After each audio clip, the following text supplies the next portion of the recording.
today was the second last day before polling day, and New South Wales Premier Dominic Perrottet still faces questions about whether he received special treatment from the Ambulance Commissioner when his wife had a gym injury last month. Perrottet was asked whether the ambulance that took his wife to hospital went to an alternate entry point to avoid bed block.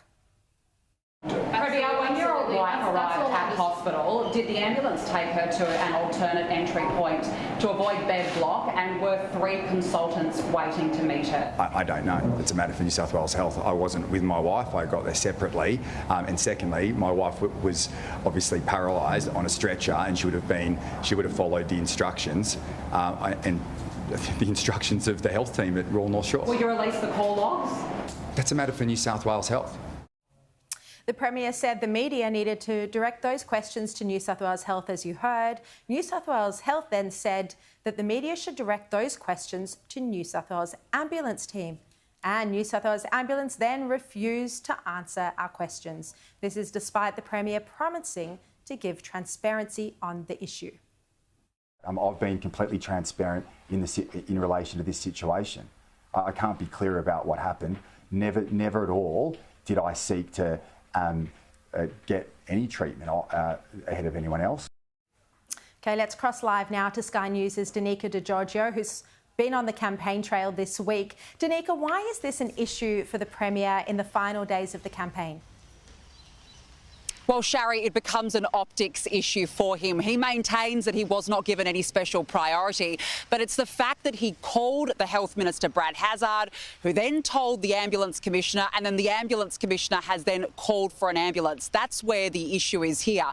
I was even listening to Radio 2GB, and there were some callers who called in and said, well, if I ever need an ambulance, can I just call Brad Hazzard myself?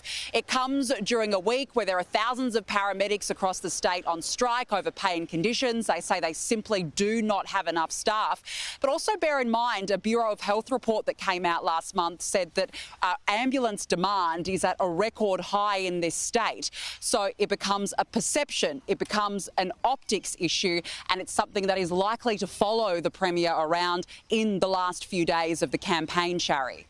Now, these are the crucial last 2 days before voters go to the polls on Saturday.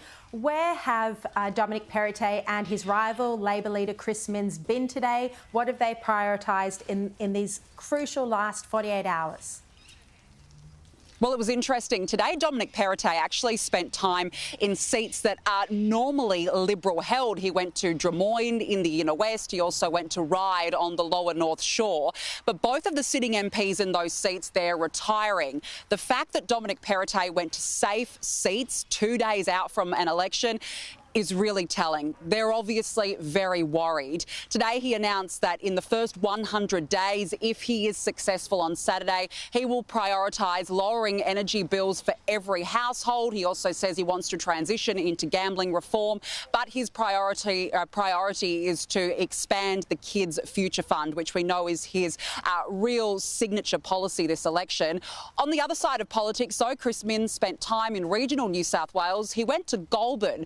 Now, Goulburn hasn't been held by the Labor Party since the early 60s. The fact that they went there suggests that the campaign believes it's a seat that they could flip. He also went to Monero. That's been normally Nationals held, particularly by John Barilaro. I'll just end on this, Sharri. Today, the Perrottet bus broke down. A campaign bus broke down 2 days after Chris Minns' electric bus broke down. So I guess they're 1-1 now. Oh, there you go. Danica De Giorgio, thank you very much for the update.